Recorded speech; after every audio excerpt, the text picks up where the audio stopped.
Hello, everybody. Hope everyone's doing well. Saturday, August 6th. We have football. It sounds like a reasonable facsimile thereof, right? I mean, it was like not actual football. It was the Jaguars and the Raiders, and we didn't see a lot of starters. Josh Jacobs. What's up with that, Josh Jacobs? Good morning, everybody. See the questions coming in. I'll kind of keep track and catch up. Just wanted to touch on a couple items before we get into the questions. You know, the Deshaun Watson case is ongoing. I don't want to get too deep into it because I don't think, we'll have resolution soon enough and we'll know, but it's not looking good at the moment to me. So all my sunk costs in Deshaun Watson, who are calculated risk, it's something I was thinking about today as I was going through my many drafts is, I take chances I think that I wouldn't ordinarily take if I was in a single league, obviously. But even, just like you're in best ball and you want to experiment out there and some of my experimentation included Deshaun Watson. And of course, today I probably regret that, but some of this dates back to months ago. So even before he was a Cleveland Brown, but he just, you take speculative chances and this is what happens. I have a lot of speculative chances I've taken that didn't seem like speculative chances, but it turns out they are on Matthew Stafford, right? All of a sudden the elbow issues. I try not to get overly excited about things going on this time of year. Right? Remember last summer when Jamar Chase couldn't catch? So I try to be mindful of those things. But the Matthew Stafford news, if you haven't heard, he's having elbow issues. They aren't working him in team drills. He is throwing, but it's been an off-season long thing. And they, the trigger warning here for me was Sean McVay saying this is abnormal for a quarterback, an abnormal problem for a quarterback. So for a pitcher, maybe normal. So that's a little bit concerning. He did have a procedure. They keep calling it not really a procedure. It's the plasma-rich platelets. They kind of take some of your own plasma, spin it up, add some things, and put it back in and hope to promote the healing. Apparently, it hasn't done all at once. So that's a concern, not just for Matthew Stafford, who I have invested heavily in, but also for the pieces around it, most notably Cooper Kupp and Allen Robinson, who I've been super keen on as well. So That'll be a situation to watch again. Nothing. We shouldn't be panicking about anything, right? Everything is an ongoing process unless you get like a full resolution, like if someone tears an ACL or an Achilles, or they're done for the year. So, hello, Andrea. Nice to see you. It definitely was a WTF is Josh Jacobs doing in their game. Josh McDaniels claimed that he likes his running backs to see time in the preseason. They didn't pick up his fifth-year option, right? That's a bit of a concern. And now they're running him early. He looked great, though, so there was that. Just before some of these questions get past me, I did also want to touch on Chris Godwin back on the practice field is a good sign. Still a process for him as well. Seems like he's trending good for week 1. Mike Evans tweaked a hamstring this week. Seems like an annual ritual for him, right? So not going to get too concerned there. Deontay Johnson got paid. Not as much as everyone else. I mean, everyone else got more money. It's kind of weird because, I mean, it's not like Deontay Johnson has not been productive, and he's done it, with maybe a semi-noodle arm Ben Roethlisberger. We'll see going forward. But, if you look at the guys that got paid, Marquise Brown, Deebo Samuel, A.J. Brown, DK Metcalf, Terry McLaurin, all those guys got bigger deals, far bigger deals. Deontay Johnson's deal was 2 years, $36 million. I think it had $27 million guaranteed. So, good security for him. But those other guys, A.J. Brown, $25 million a year, Deebo Samuel, all these guys got a lot of money. So you look at all of those, and Johnson's 254 catches ranked first in that group. His 2,764 receiving yards and 20 touchdowns ranked fourth.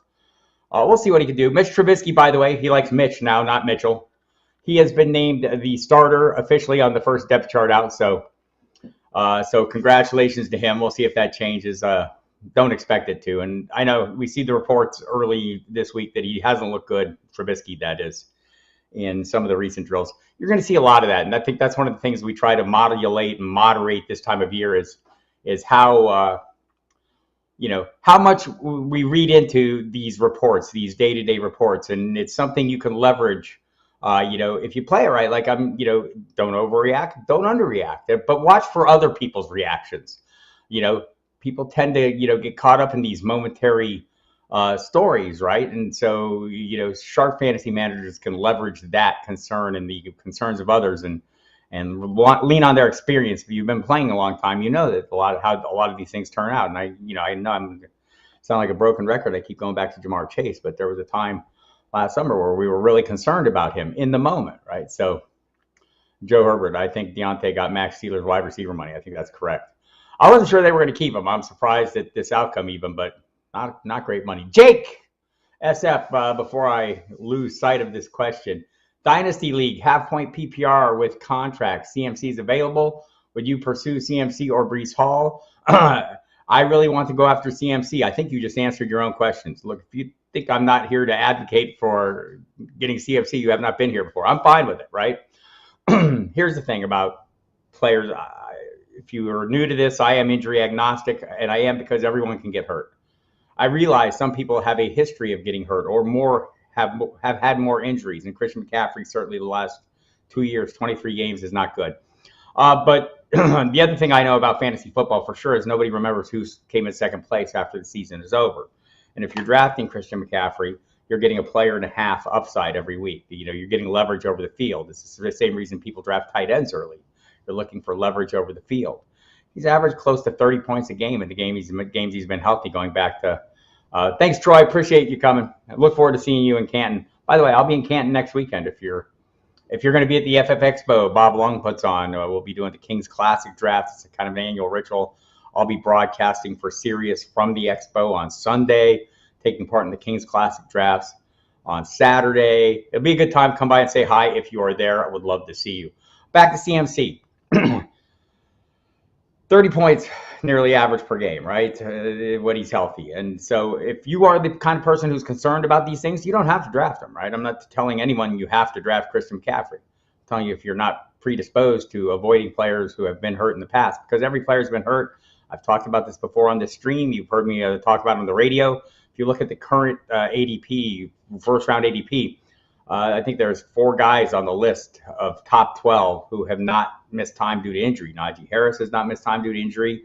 I don't think Justin Jefferson, Jamar Chase, and I think there's another one who is also a second-year player. I'm drawing a blank. But anyway, you get the point. They haven't been playing very long. That's probably why they haven't missed time. So football is a tough sport. Derrick Henry, I realize, is another player that people are kind of worried about. If you looked at him last year, he was, look, he was getting, even for him, unusually heavy usage. I think he had 219 carries when he was hurt in week 8. That was on track for, closing in on 500 touches, right? That's a ridiculous pace. Shouldn't happen, and it probably won't happen this year. But he had like 40 points on the field at running back at that time. So, like, I get it if you're concerned about drafting him because he's coming off a foot injury, and we saw, it's kind of comforting to me that he got back on the field late last year, just like Cam Akers. It didn't look great, but he was back on the field, so an indication that he was healed enough for the team to be confident in what he could do.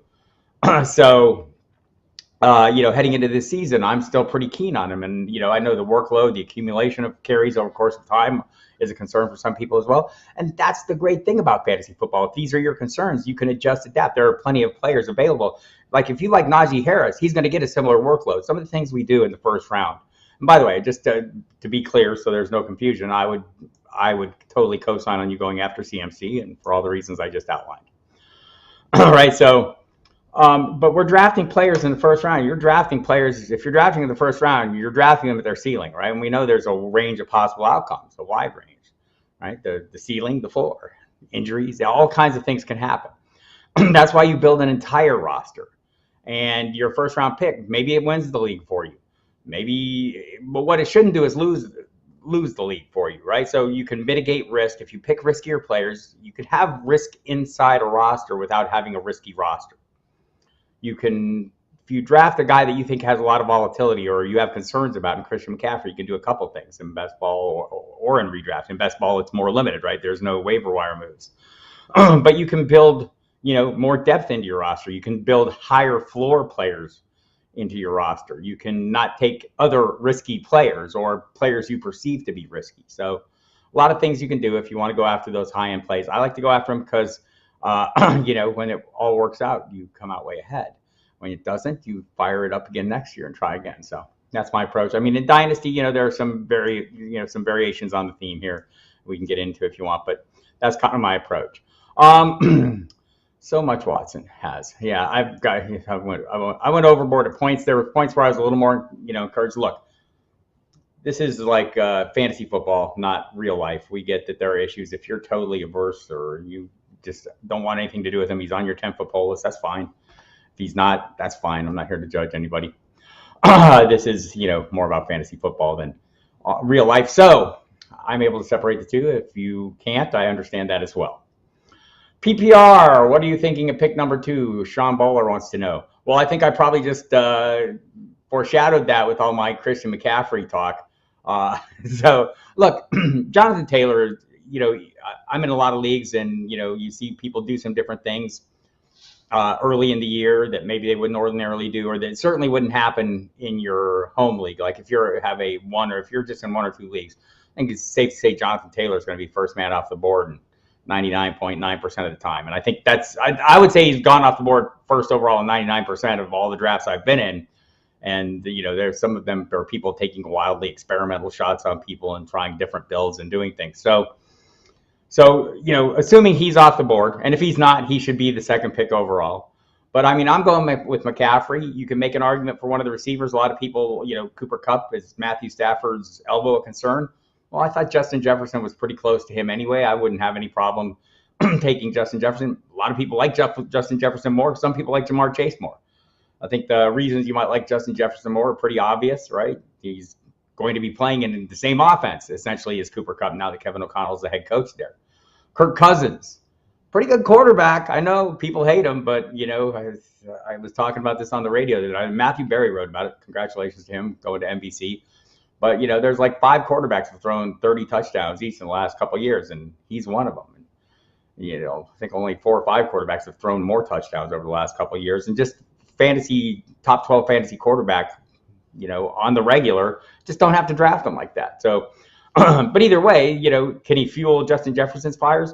He did it last year in an offense that wasn't designed to fuel any receivers' fires, right? This is a Mike Zimmer-led team in the past, and they weren't looking to rack up big numbers and make big plays through the air. So, yes, I think for me, Christian McCaffrey, number 2, if you want to start diving into receivers, the thing about the first round, if you're not playing in an auction league, is you only have one shot. If you love a player, if you think that player is your favorite player, the best player for you, and you're drafting second overall, don't be afraid to draft them second overall and worry about what people are saying about you. Right? Draft a player you want to get, because you're not going to get them in the second round, right? So that's kind of my approach to that. Hope that helps, Sean. John Walford, Troy. Hey, Jimmy G to Rams. Oi, Jimmy G maybe to Seattle. So the Jimmy G situation, we should just clarify, he is still a San Francisco 49ers. They would love to trade him. Nobody's going to trade for him because he's worth a lot. Niners are going to have to pay. They're not going to pay him the $25 million they owe. They're going to release him at some point. Somebody's going to be able to sign him. That's a double-edged sword for everybody, though, because the team that would like to get him is not going to have him through training camp unless they trade for him and be stuck on a salary, unless he renegotiates, which is possible. So a lot of moving pieces, but you look at the teams that need quarterbacks. First and foremost, Seattle, where Geno Smith and Drew Lock are battling out. Geno Smith at the top of that competition at the moment. You kind of got to wonder if they wouldn't be interested in Jimmy Garoppolo. There are other teams, maybe. I've heard Atlanta mentioned. Marcus Mariota currently the starter.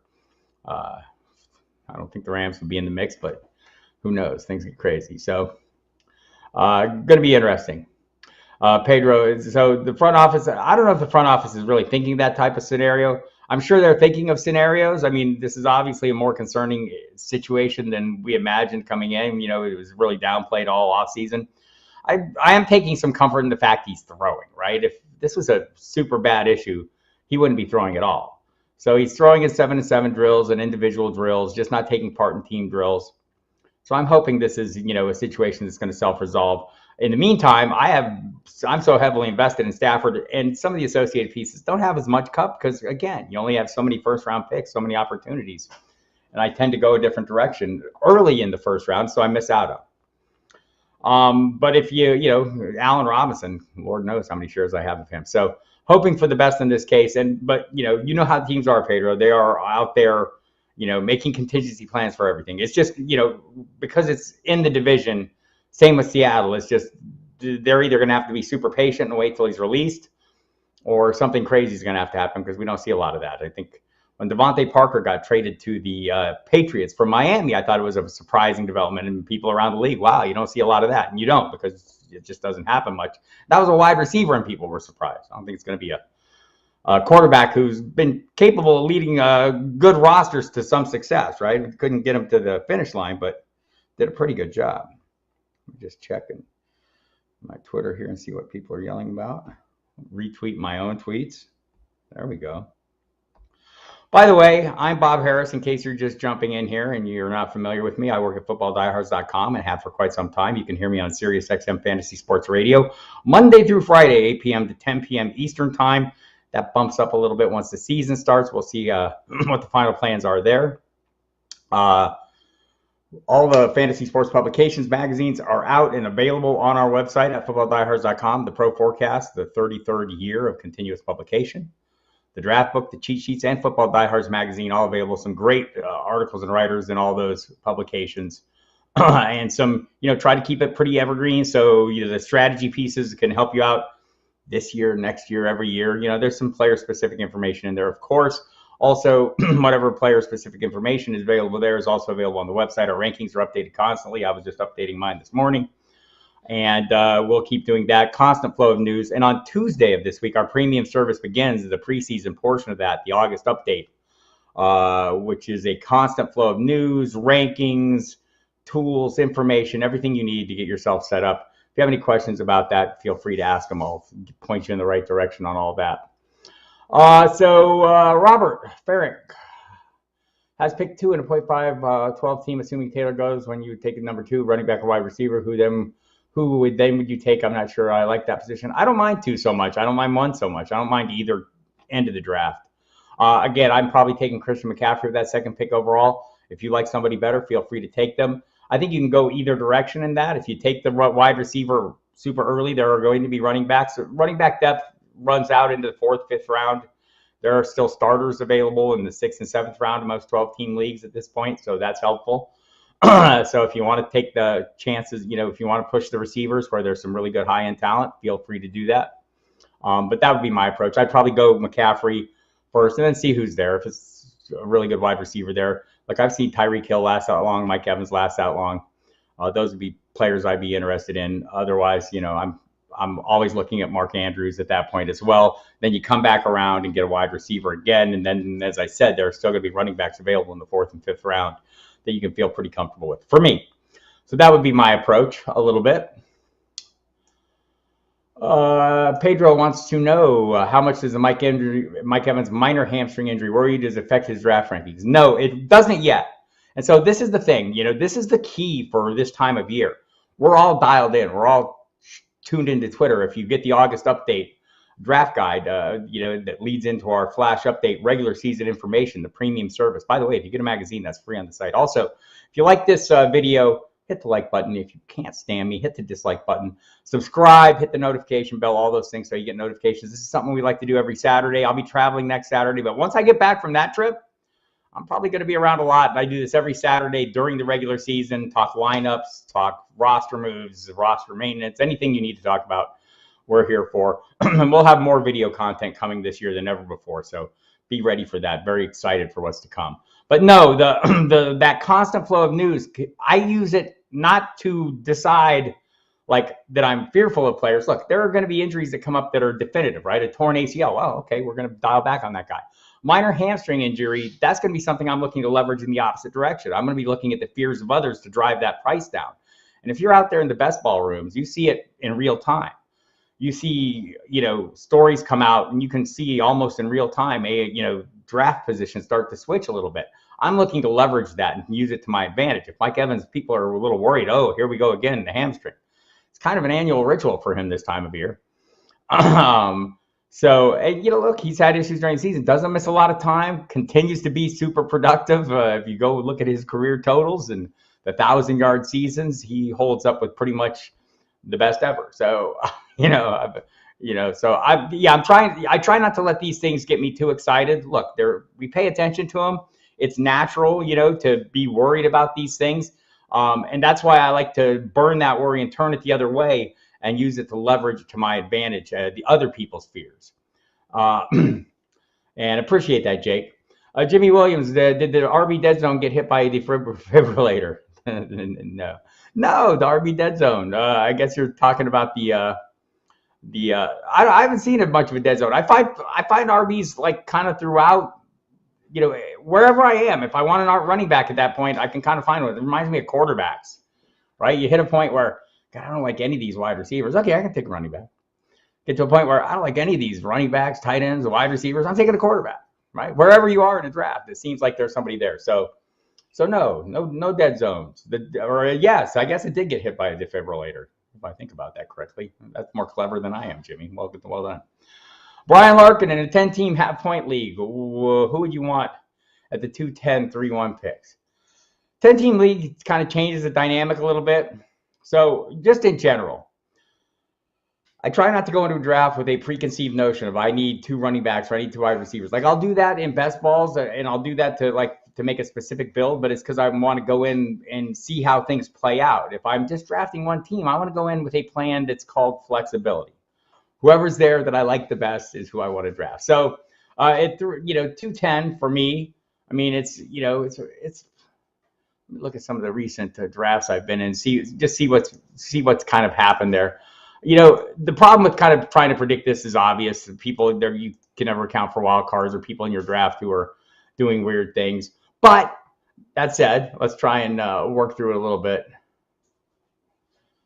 See if I can bring up a draft board on a recent one that here's a live one. So, looking at the 10 range, I mean, in this particular draft that I'm just doing, it's currently a best ball. I'm in with Fantasy Dirt Crew. Available 10, you've got guys like Jamar Chase, Devontae Adams, Stephon Diggs all went off kind of in that 9 to 11 range. And then Dalvin Cook was still there, Javonte Williams, DeAndre Swift. I'd probably switch those guys around. Deebo Samuel, Travis Kelce. So I think that range of players, look, if Mixon was still there or Harris, I would definitely gobble them up at 10 and then come back around to get a receiver. If they're not there, I'd probably go to Cook. But those receivers are viable plays there. And if I didn't like any of those running backs there, if Swift was gone, I would probably get one of those wide receivers, come back around and try and get Swift. I think that's pretty reasonable expectation. But just be flexible, man. I guess that's what I'd like to stress here when we go into drafts. Don't have like it's okay to have a plan, but use the old Mike Tyson line there on yourself, and everybody has a plan until they get punched in the nose. Well, that guy you had your heart set on gets knocked out of the water, and you're just going, oh wow, I can't draft the guy I wanted.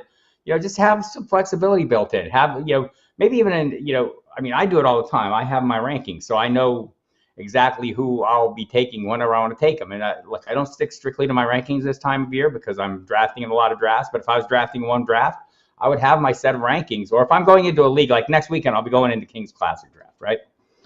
It's a big, intense industry-wide draft. I don't want to look like an idiot. I go in and I have a plan in place.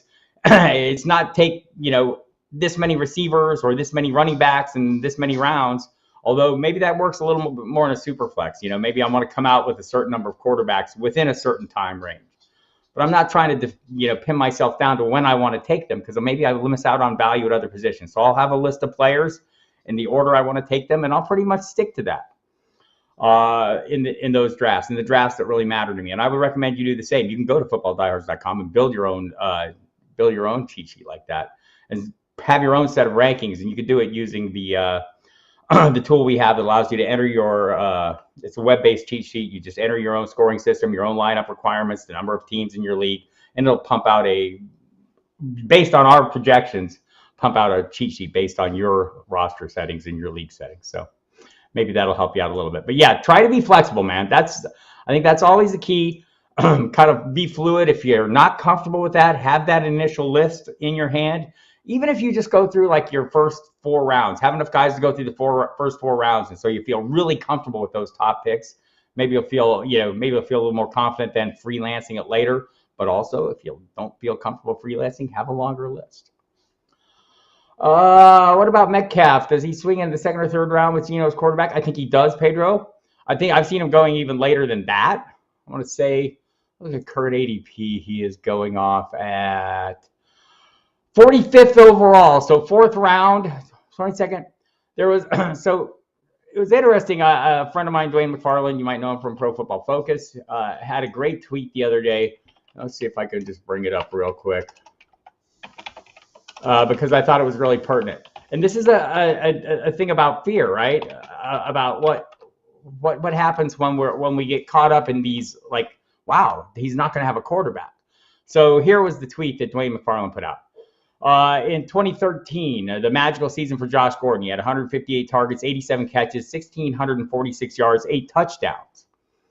Who were his quarterbacks that year? Jason Campbell started 8 games, Brandon Weeden started 5 games, and Brian Hoyer started 3 games. They combined for a 56% completion rate, but managed 4,372 yards and 26 touchdowns. So, are we overplaying our fear of the quarterback situation, and are we losing out on a really good players? Is it sometimes okay to draft a really good player? And it's something I'd like to get a little more value on that. But if you want a little more value on that, maybe you pick the other guy in Seattle, Tyler Lockett, who's going way later. But I do think we overblow these things in our mind. And like Amari Cooper is a guy that I see sticking way out as you're doing drafts. And I mean, I'm guilty of this too. I'm doing the same thing. I'm just not that interested in Amari Cooper with Jacoby Brissett as his quarterback. But we see, I guess, some better examples too of wide receiver, like who I perceive to be wide receiver one's going way later. Christian McCaffrey or Christian Kirk.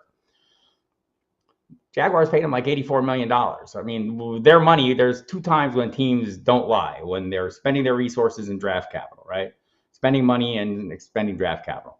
Well, they told us what they think of Christian Kirk when they spent $84 million on it, right? He's got to make good on that. But the opportunities are going to be there. And he's available in the 8th or 9th round. That's the team's wide receiver 1.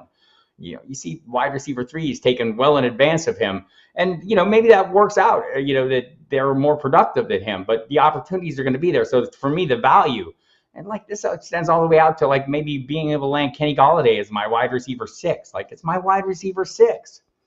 This guy's been pretty good in the past. There's a new offense there. Maybe there's some reason for optimism. The quarterbacking hasn't been great. Maybe it can improve a little bit. Geno Smith, if we go back to last year, the numbers that Metcalf posted in the 3 games that Geno Smith were quarterback were pretty comparable to what he did the rest of the season.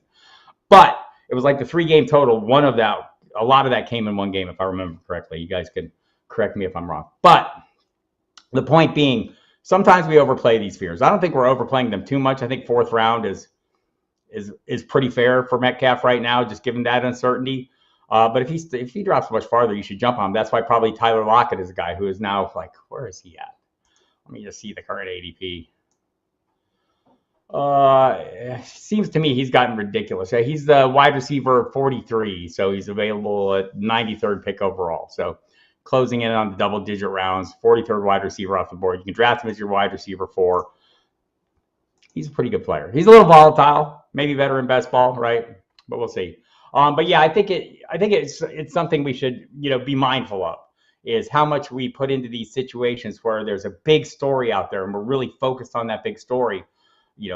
All these players are pretty good, and even the worst offenses generate some offense, except for the Giants last year. They didn't generate any. A gratuitous shot. So that's something I was thinking about the other day. You can chime in if this has been on your mind. The New England Patriots, some of the practice reporting coming out, talking about the offensive struggles a little bit. Again, not getting caught up in the minute by minute, but when you hook that up in conjunction with the change in coaching, Josh McDaniels, pretty good play caller, pretty good offensive coordinator, experienced, got the most out of Mac Jones last year. Are Joe Judge and Matt Patricia? Matt Patricia seems likely to be the play caller this year, probably Bill Belichick chiming in. Joe Judge, who, this is why this brought this up. The New York Giants last year averaged 15 points a game. Had the second fewest touchdowns in the NFL, offensive touchdowns. Does this bode well for New England? I don't know. A bunch of defensive-minded coaches in charge. A young quarterback who seemed to be developing nicely now has Joe Judge as his position coach. Far be it from me to question Bill Belichick. I think he's a super good coach, obviously, but sometimes you wonder.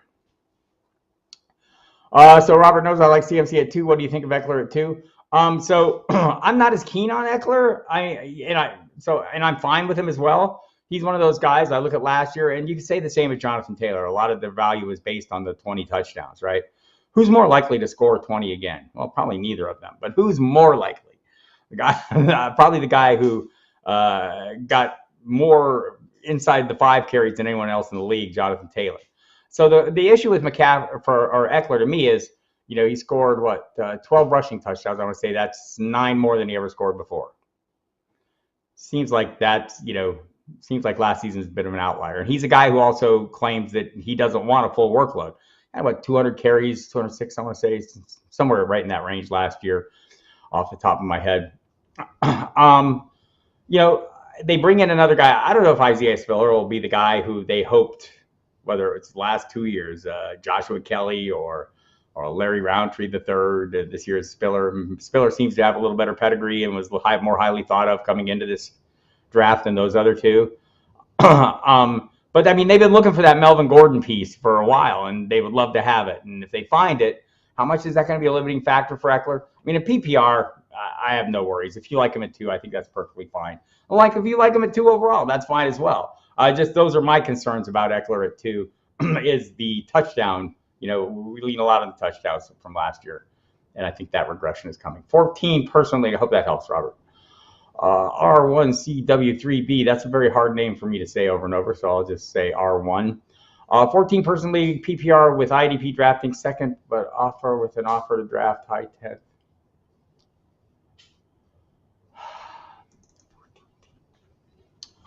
I'm probably happy drafting second there. 10th is, I like it on either end, or the closer to either end that I am. So even in a 14 team, and in a 14 team, I think I'd be happier at the front half than the back half.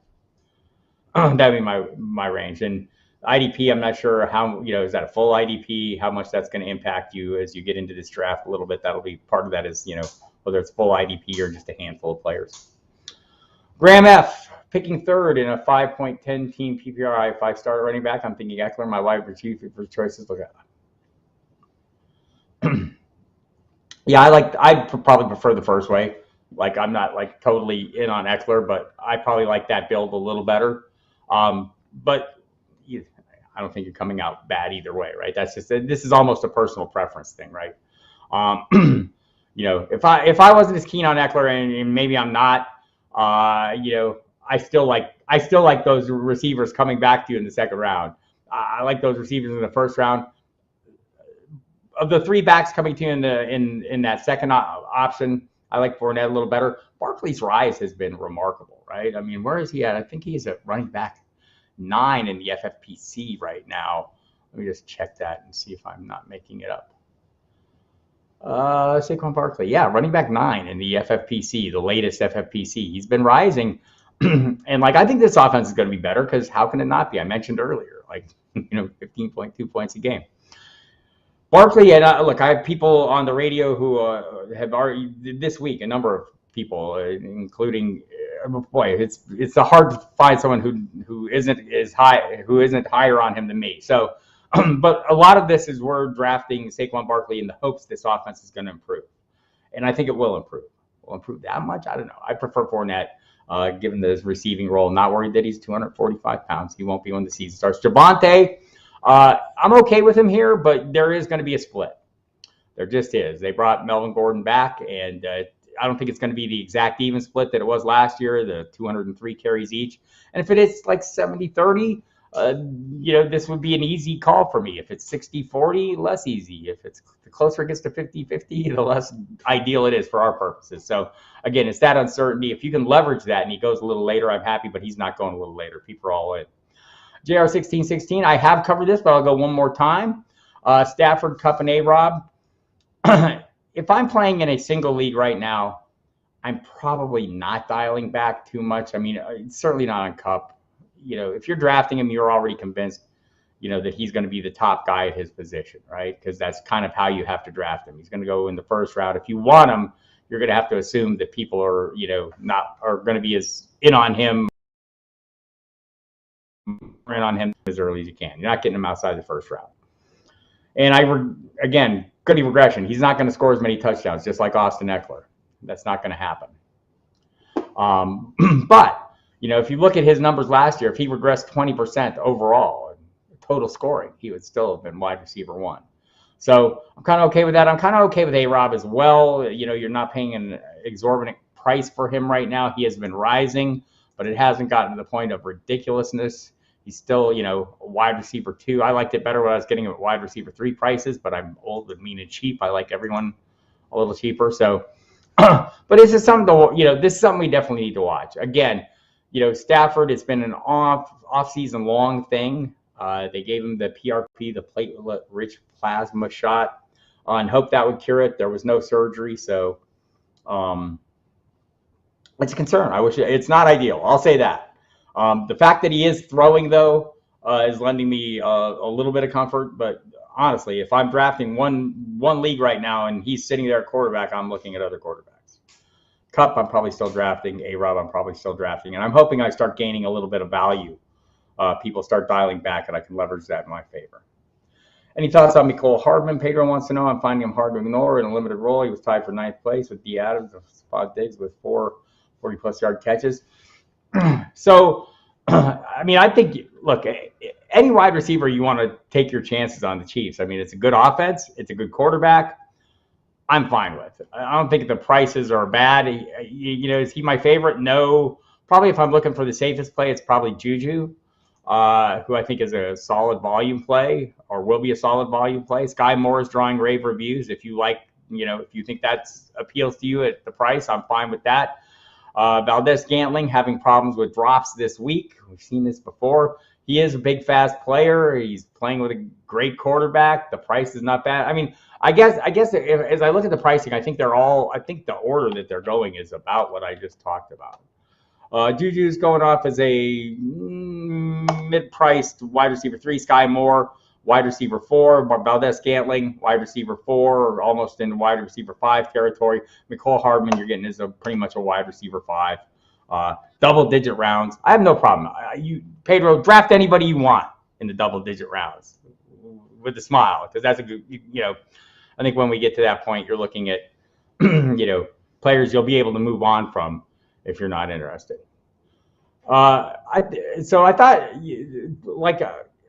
I'm not as keen on drafting rookie wide receivers in redraft leagues. I mean, there are some that I see have clear paths to workload. I don't see that for more yet, but he may earn it, and if he does, it'll be great. And the price is not prohibitive. You look at kind of Drake London going as the first receiver off the board in most redrafts. I don't like his quarterback situation, but I do see a path to workload there, so I'm okay with that. Chris Olave, I'm okay with. Looks like he'll have a role right out of the chute. So, I mean, there are some rookies I'm okay with, but in terms of the Chiefs wide receivers, I don't think there's none of them are cost prohibitive.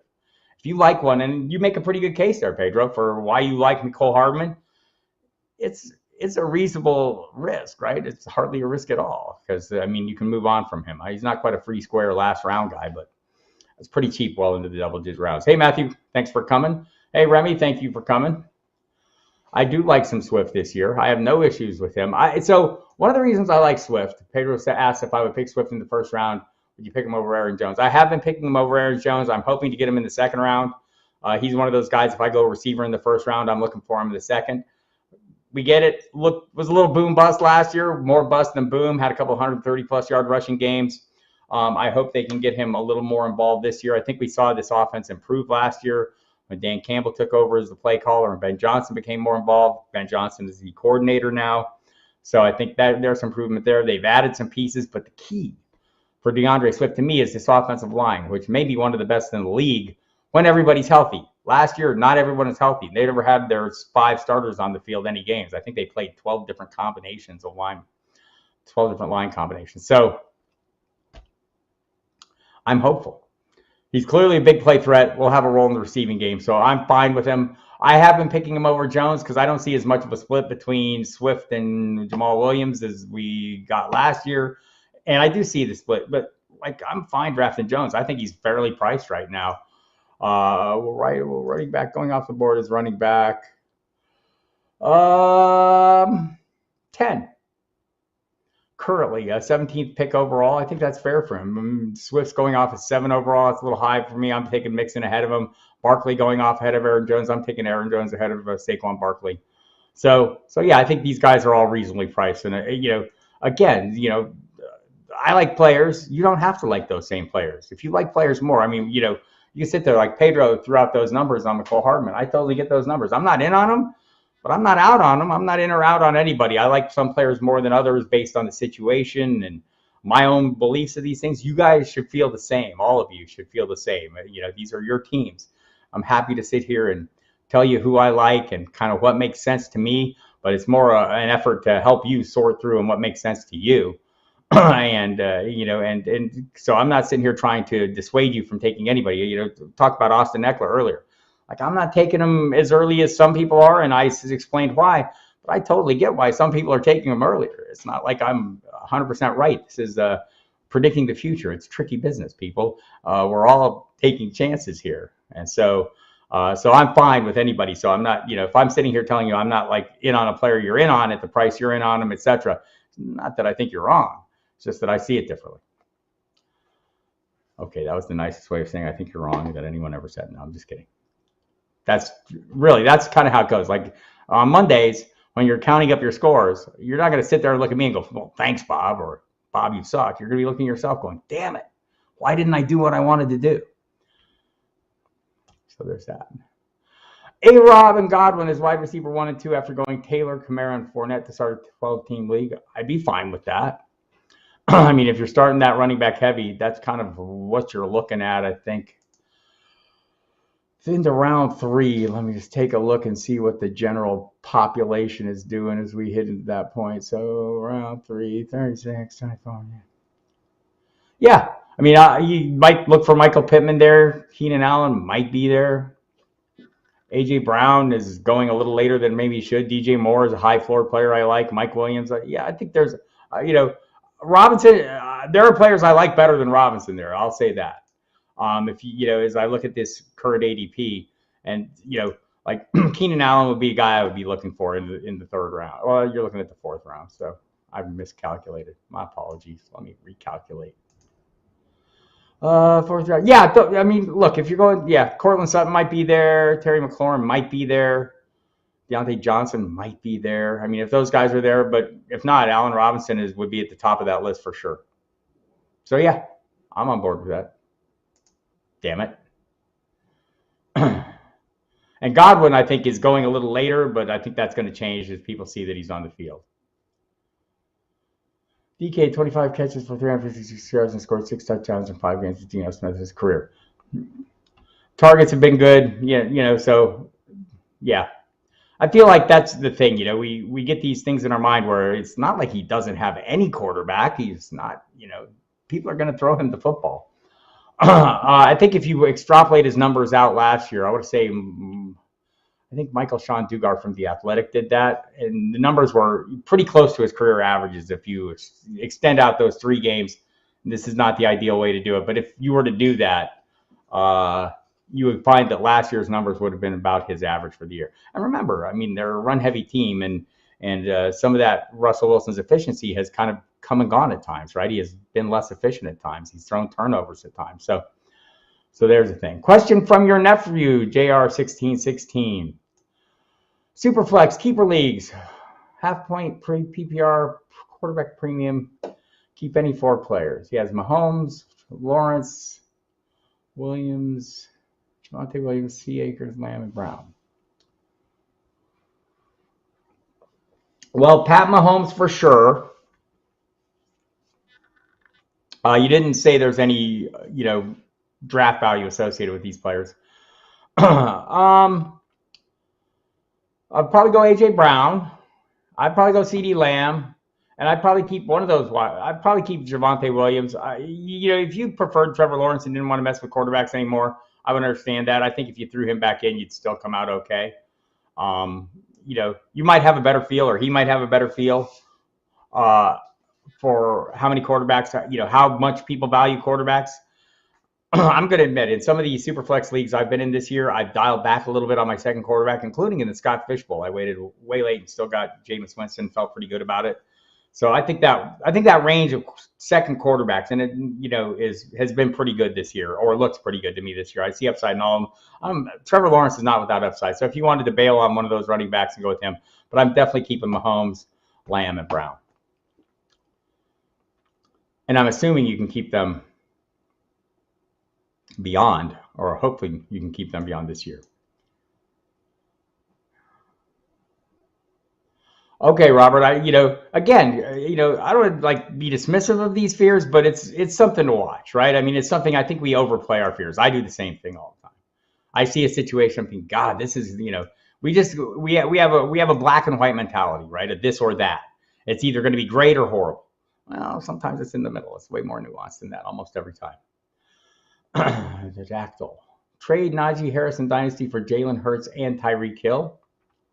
I have one quarterback, Justin Fields, Daniel Jones, Matt Ryan, Zach Wilson. So I'm guessing is this a more than one quarterback or a super flex league, Dactyl? Because otherwise I'm probably, it's not an unfair deal. I think, but I'm probably hanging on to Najee Harris. It's so, boy, that's tough, man. I have one quarterback. You have Chubb, Akers, Henderson, and Stevenson at running back. Boy, that's a tough one, man. If this is a super flex or more than one quarterback leagues, for sure I'd do it. I'd probably do it. Maybe do it. Hate to let the Harrises go. I'm a big fan of Harris's. Shocking development, that. Including Najee and Bob and Damien and Deontay before he changed his name to Hardy. I don't know why you bail on the Harris team. Boy, that is tough, man. My initial reaction is not to do this or try to ask for more.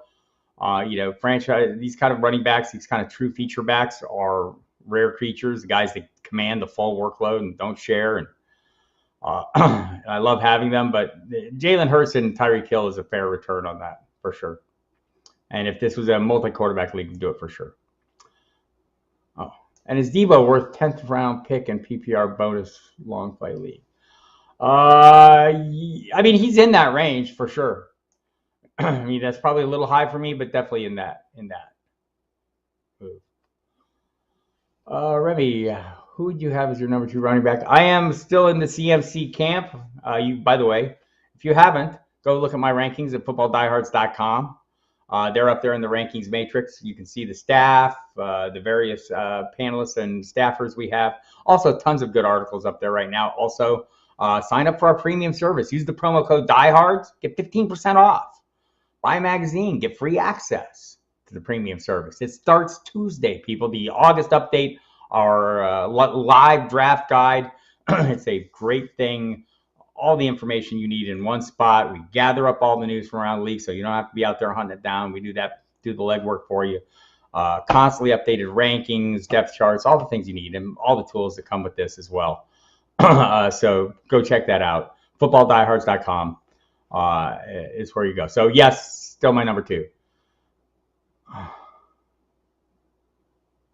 Oh yeah, that was yeah, Jimmy. Thanks. It was a good time. That's a big project, man. They're putting together there. We did a video. We all have recorded videos of all our picks. It's like a 24-round draft. Big thing. It's a good time. And Pedro, yes, I'm kind of with you. Like, even if I think Barkley was the guy, you know, I mean, I go back to his rookie year. He was explosive and looked truly dangerous. He hasn't looked like that guy since to me. The offensive line hasn't been great. I mean, he's been injured. I get it. All these problems. The injury issues don't scare me off. I'm okay with that. The thing that scares me off is just the lack of explosiveness, it seems. So that's concerned me. So that keeps him out of the, you know, that top 10 range for me. There are other players I like outside the top 10 that I prefer to him. James Conner would be among them. So a guy in an explosive offense with a full path, clear path to workload. And I'll get this to Saquon Barkley. He does have a clear path to workload. I don't think Matt Breed is going to be cutting into his workload. So first time in a 2-quarterback league, total 10 teams. Should I go quarterback first pick? I probably want, you know, if you have the first pick overall, I probably want Josh Allen. You know, I think in a 10-team league, I'm probably going through, you know, Allen, Herbert, might still go Mahomes in that first round if I have one of the top 3 picks.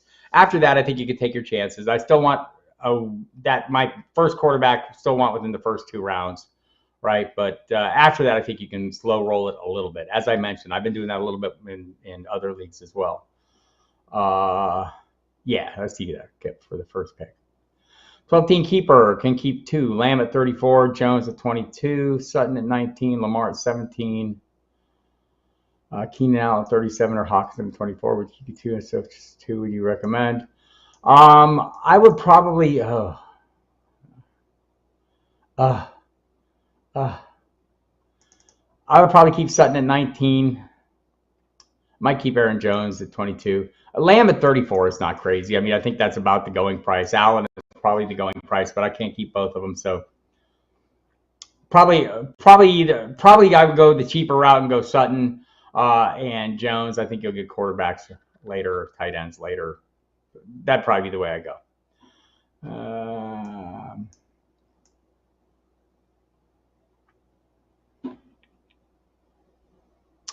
Let's see. Got a few more minutes here if you get your questions in. I will try to get through everybody.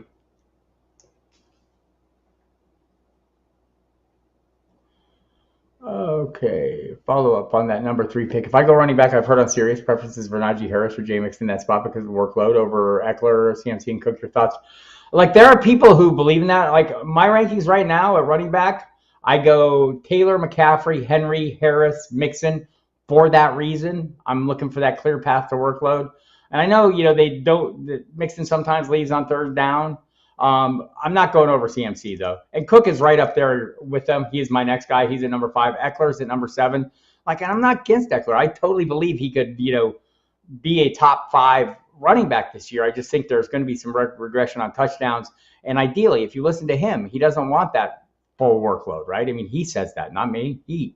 So, you know, that's, you know, and I could dig up the quote here just, you know, to illustrate the point. He is, and you know, if we look at his annual rushing totals, they're not very high. They're not very high for a reason because that's not where he's at his best. So his quote is,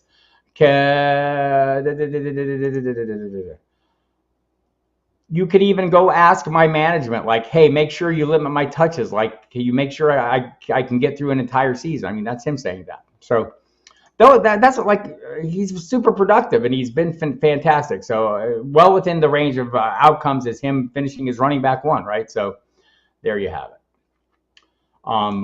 And also, again, if you want to check out my rankings, go to footballdiehards.com. They're up there right now. And go to the rankings matrix and pick me, Bob Harris. Christian. 8-team, half-point PPR, 2-quarterback league, 2 keepers from Taylor, Henry, Swift, Mahomes, because an 8-team league. I probably would do that, yes. That's exactly what I do. It's 1 quarterback. Everyone just has a bunch of QBs for one reason. Yeah, so what I said is fair game then. And Voltman, I see Emo's got you covered there. Dogs up Big Ross. Thank you, Joe. What does you want to call your show on Sirius XM? 888-963-2682. 888-963-2682. Monday through Friday, 8 to 10 p.m. Eastern time. I think next Thursday we might be on a different hour. Next Friday we'll be off. The Roster Watch guys will be on because I'm heading for Canton. I hope you go there as well.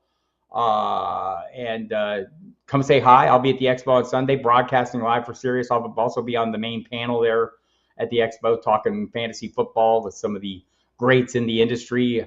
Some of my favorite people. I know Marcus Grayeth is going to be there on that panel, and Andy Behrens, Pat Doherty, a whole bunch of us, right? So we did the same panel last year. I loved answering your questions.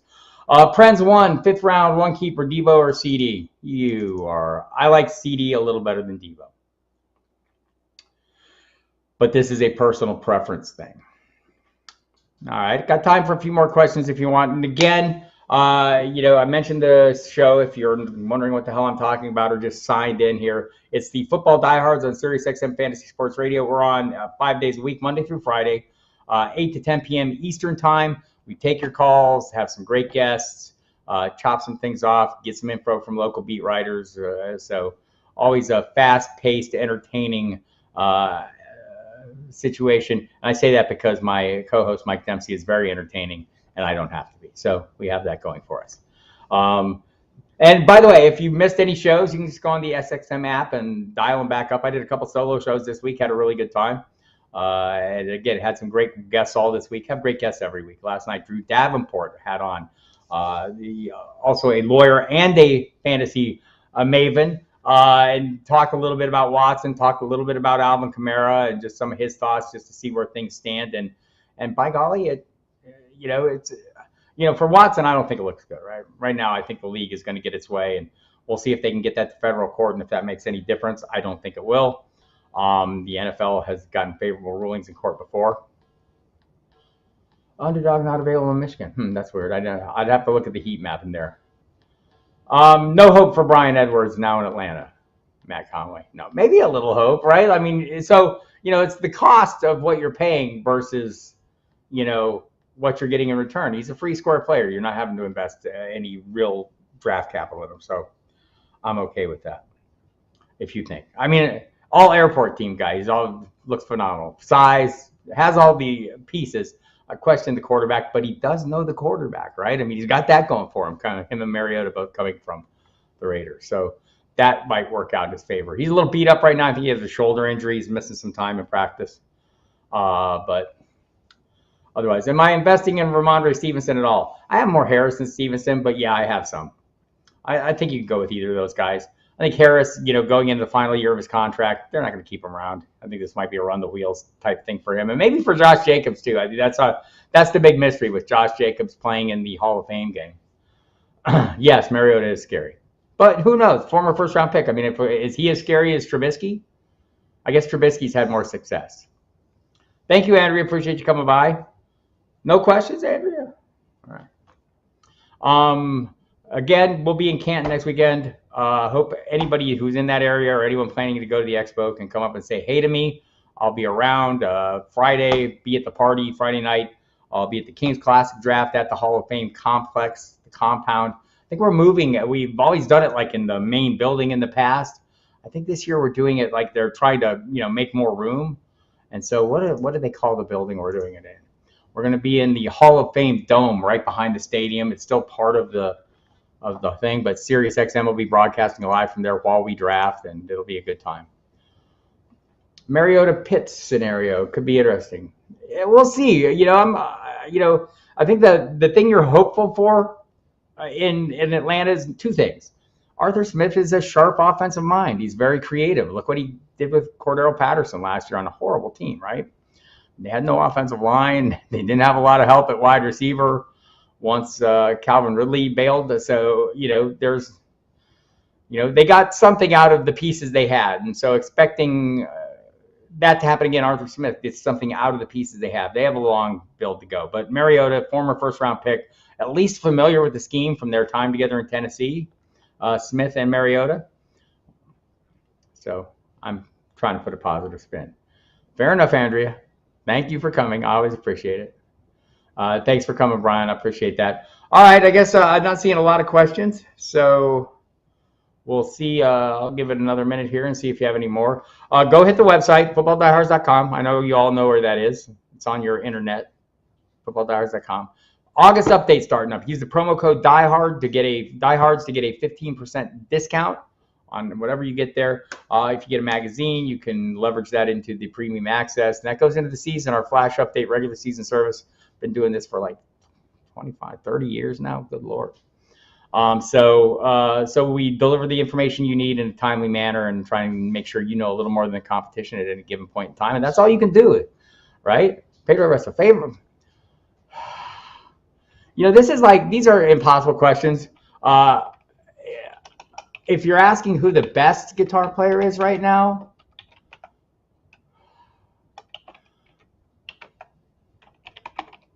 I want to say Guthrie Jovan from the Aristocrats. But, I mean, just, my favorite, God, I love the way Dave Mustaine plays. I know, he's a jerk. I love James Hetfield's playing. I like the great rhythm guitarist, Scott Ian from Anthrax. God, my favorite.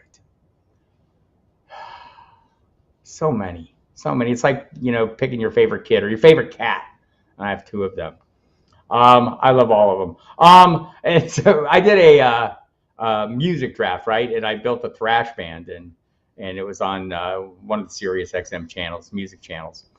And I was building a specific type of band. I had a strategy going in. It was going to be a thrash band. And I drafted Scott Ian as my rhythm guitarist because he's like the Malcolm Young of heavy metal, right? And everyone's going, what? Why? Who? I had a plan, people. Okay. So there. My favorite guitarist will come to me momentarily, Pedro. It'll come out of a clear bowl. I've liked so many over so long time. I can go all the way back to Robin Trower, the Tifton and Downing duo, and Priest. So many. If I take Debo at 10 in 14-man league, do I dare take wide receiver again? Coming back, usually see more people play. Yeah, I would probably go ahead and get a running back coming back in a 14-team league. I am definitely a heavy metal guy. So sidestep Malcolm because I was building a thrash band. So I got the Malcolm Young of thrash, and that is Scott Ian. Check him out in Anthrax. He's a great guy. Also a big fantasy player. Meatloaf's son-in-law, the great Meatloaf, who passed away earlier this year, and also a great fantasy player in his own right. And Scott Ian has told me, when Meatloaf was still around, and he'd say, hey, Meat, you want to come play in the league with the guys? And Meatloaf would say, you don't want me in your league. And he was right. No Taco Bell or White Castle. I have not had those. I don't get out of the house that much. Maybe I'll have to try that when I'm in Canton. They have plant-based? No, maybe not. All right, everybody, we're going to call it a day. Appreciate you coming in. We'll be back again a week from Saturday. I'll be in Canton for the Fantasy Football Expo put on by Bob Lung, broadcasting live on Sirius throughout the weekend. So catch me, I think it's Sunday that weekend, all this week, regular time. Then next Sunday, I'll be on from 2 to 4 with Kendall Valenzuela from My Fantasy Life. So, all right, everybody. Thanks for coming. We'll see you next time.